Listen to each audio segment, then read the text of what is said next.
یہ تو دنیا کی فطرت ہے کہ کمزور کی کوئی وقت نہیں ہے. تبھی تو رسول کریم صلی اللہ علیہ وسلم نے فرمایا کہ اللہ تعالیٰ کو کمزور کی بنسبت طاقتور مومن زیادہ پسند ہے. ایک سابقہ SSP جب ہم لوگ قادیانیوں کے مسئلے میں جیل میں تھے تو وہ میرے ساتھ رہتے تھے، تو مجھے پوچھنے لگے کہ آپ اللہ اکبر.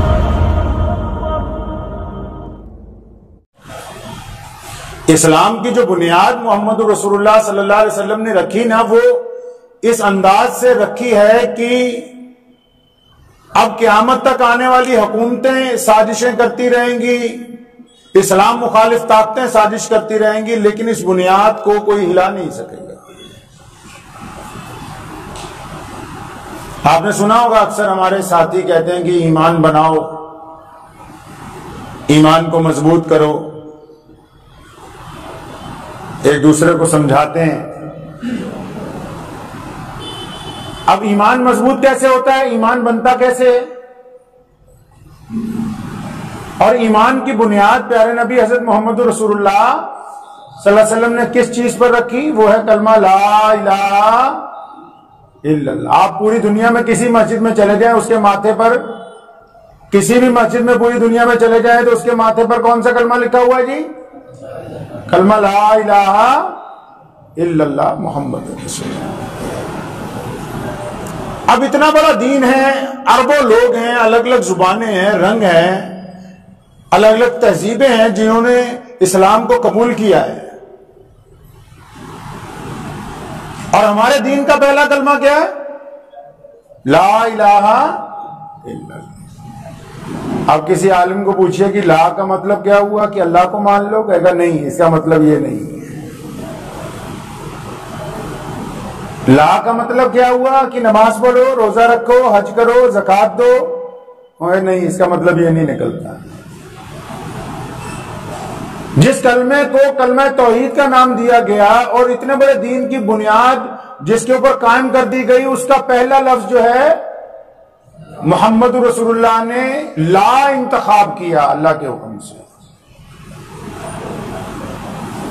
اب اس سے مراد کیا تھی؟ حضور اکرم صلی اللہ علیہ وسلم نے کر کے دکھایا. تمام مشرکین مکہ جو کہتے ہیں جی ہم بڑے بڑے چودھری ہیں، ابو جہل کو، عتبہ کو، ولید کو، ابو لہب جیسا غنڈہ جو ہے، ان سب کو بلایا ایک جگہ اور حضور صلی اللہ علیہ وسلم پہاڑی پر کھڑے ہوئے، وہاں فرمایا.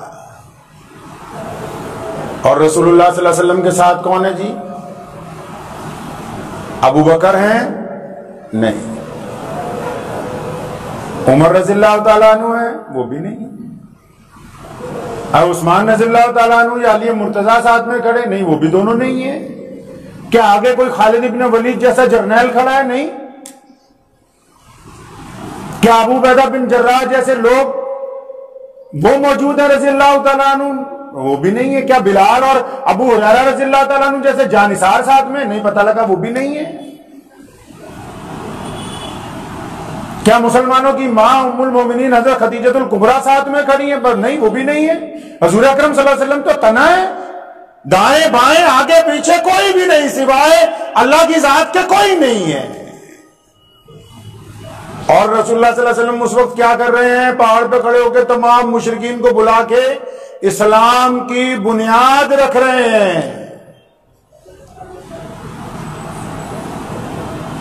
قربان جائیے پیارے نبی حضرت محمد، کہیے صلی اللہ، زور سے کہیے صلی اللہ علیہ وسلم پر.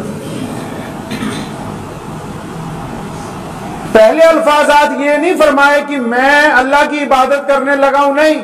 پہلے ابو جہل کو، عتبہ کو، ولید کو، عبداللہ بن جدان کو، امیہ کو، کیسر و کسرا کو، پرویز کو، بڑی بڑی سلطنتوں کو، بہت بڑے حکمرانوں کو چیلنج کر کے فرمایا کہ سنو کان کھول کے کہ یہ جس نظام کو تم مانتے ہو میں اس کو نہیں مانتا. اسلام کے پہلے کلمے میں حکم دے دیا گیا کہ لا الہ، کہ نہیں ہے کوئی معبود الا اللہ، سوائے اللہ وحدہ لا شریک. فلسفہ سمجھے آپ اس کا؟ نہیں سمجھے، ابھی نہیں سمجھے. اسلام نے کہا آدمی عزت دار تب بنتا ہے جب اس میں خوف نہ ہو.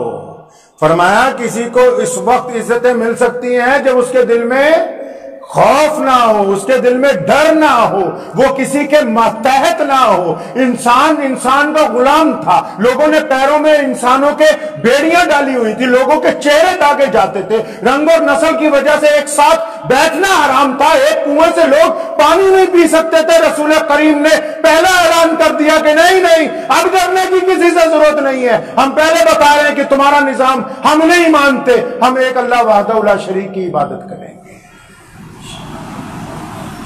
تو ایمان بنتا کیسے؟ ہمت کے ساتھ۔ ایمان مضبوط کیسے ہوتا ہے؟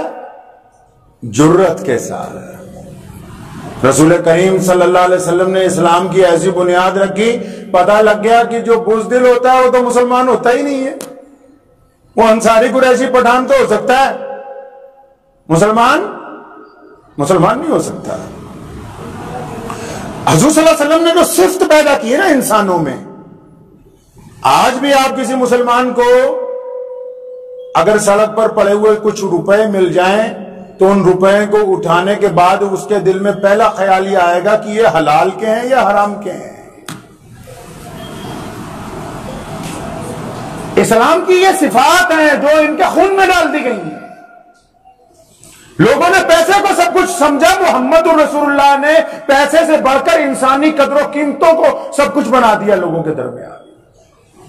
تبھی تو وجہ ہے نا، میں مانتا ہوں لوگوں نے اسلام پہ الزام لگایا کہ یہ تلوار کے زور سے پھیلا ہے، تلوار کے زور سے اسلام نہیں پھیلا، البتہ رسول اللہ صلی اللہ علیہ وسلم نے طاقتور ہونے کا حکم اس لیے دیا کہ آج بھی سماج میں دیکھ لو جو کمزور ہے ان کی تو سنتا ہی کوئی نہیں۔ یہ تو دنیا کی فطرت ہے کہ کمزور کی کوئی وقت نہیں ہے۔ تبھی تو رسول کریم صلی اللہ علیہ وسلم نے فرمایا کہ اللہ تعالیٰ کو کمزور کی بنسبت طاقتور مومن زیادہ پسند ہے۔ اب احساس جو پیدا کر دیا امت کے اندر، کس بات کا احساس؟ کہ اگر تمہاری آنکھوں کے ساتھ زنا ہوگا تو تم اللہ کے نزدیک قصوروار ہوگے، یہ احساس بنانا کس کا کام تھا؟ یہ حضور اکرم صلی اللہ علیہ وسلم نے ہمیں عطا کیا ہے۔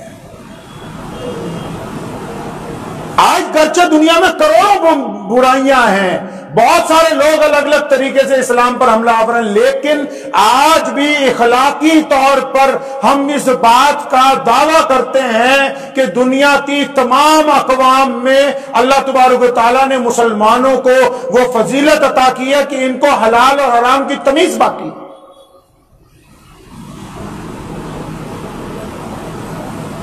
مجھے ایک سابقہ SSP، جب ہم لوگ قادیانیوں کے مسئلے میں جیل میں تھے تو وہ میرے ساتھ رہتے تھے، تو مجھے پوچھنے لگے کہ آپ لوگوں کا دین کیسا ہے؟ میں نے کہا ہمارا دین ایسا ہے کہ آپ کے گھر میں شراب آتی ہے؟ کہتا آتی ہے، فریج میں رکھتے ہیں۔ تو میں نے کہا ایسے غیر مسلموں میں 50% لوگ ہیں جن کے گھروں میں شراب فریجوں میں پڑی ہے اور اس کو وہ برائی نہیں سمجھتے۔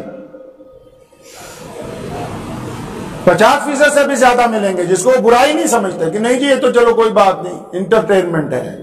تو میں کہا اگر کوئی مسلمان شرابی بھی ہوگا نا تو وہ باہر پی کے آئے گا، اس کی آج تک اتنی ہمت نہیں ہوئی کہ وہ اپنی بیوی کو بولے کہ میں شراب لایا ہوں اور تم اس کو میرے ٹیبل کے اوپر لگا دو۔ یہ احساس، گناہ کا جو احساس امت کے اندر پیدا ہونا ہے، یہی سب سے بڑی بات ہے۔ گناہ کا احساس جب بیدار رہے گا تو ہم راہ راست کے اوپر قائم رہیں گے۔ حضور اکرم صلی اللہ علیہ وسلم نے تمیز ہی تو کی ہے دنیا میں، لوگ ظالم تھے ان کو پتہ ہی نہیں ہوتا ہم ظلم کر رہے ہیں۔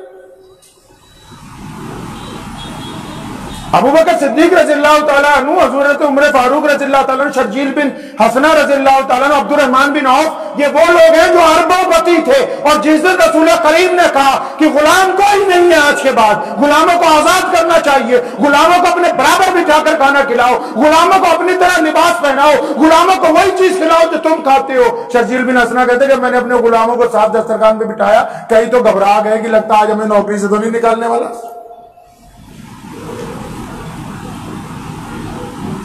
دنیا کے لوگ باتیں کر سکتے ہیں، اسلام کی طرح ایک صف کے اندر نہیں کوئی آ سکتا ہے۔